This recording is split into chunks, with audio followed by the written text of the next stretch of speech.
imagine you're having to start to say no a lot. Well, yeah, like Buffett says, the people who say no the most are the most successful. You say Yeah. no, and the idea, keep the main thing, the main thing, the main thing. And yeah, I'm probably not as good as like others.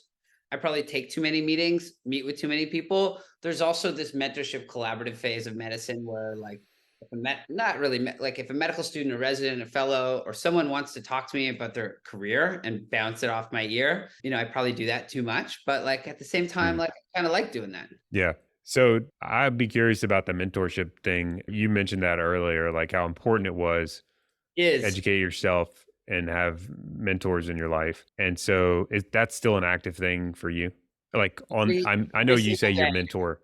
Every day, 7 days a week, 365 days a year. And you can find mentor. Like I kind of found mine by accident, like at a dinner party, kind of connected with a guy. And like he's about 10 years older than me, incredibly successful, worldly, and is willing to like guide me. But that mentor-mentee relationship has to go both ways. Okay. So it's not just me calling him every day, hey, what do I do about this? Hey, what do I do about that?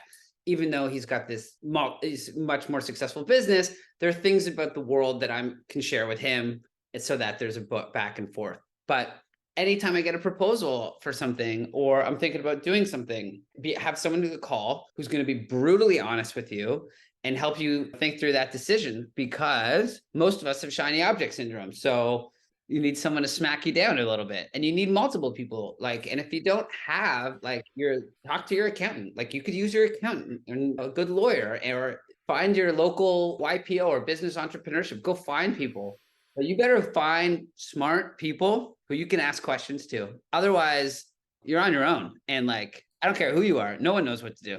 Yeah, we serve that role on occasion with clients that we're working with, and not always, but I try to only give advice. It's difficult to do this all the time, but like only give advice when it's requested.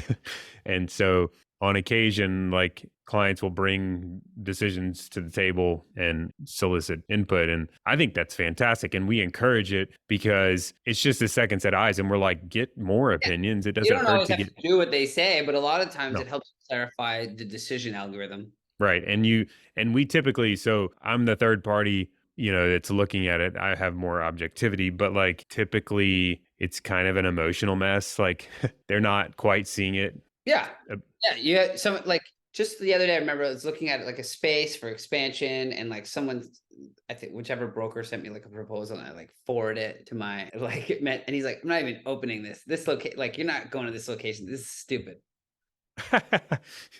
And you're like, oh, I just got like totally bamboozled by the broker. Like, and like I would have gone through this, like spent the next few months trying to figure out how to make this work. And he's like, just like, you're not seeing what's directly in front of you because of like the razzle dazzle this guy just gave you. So did you know instantaneous? Like, how do you find a mentor? You like feel that, like, what's the key characteristic that, listen, like I find more and more all the time. I mean, a lot of the times I meet them at dinner parties or whatever, like you connect, and you actually get a sense that they are interested in you, in your life, and they want to most very successful people, I find incredibly successful, want to share how they got there. Like they don't want to just like sit on a pile of money in like a house by themselves. Like like they don't. That's just not the way they're wired. yeah, They want to get out and do stuff, and a help? lot of them are so far removed from the beginning of a business, or like a little business like a doctor's practice, that like it's nostalgic to them to like get involved on like, how do I hire an IT company for like all my computers, and like where do I get 25 computers, and like do I go to Best Buy, or is there like a place where you get 25 computers for your company, or like stuff like that. They like, I find people like enjoy that.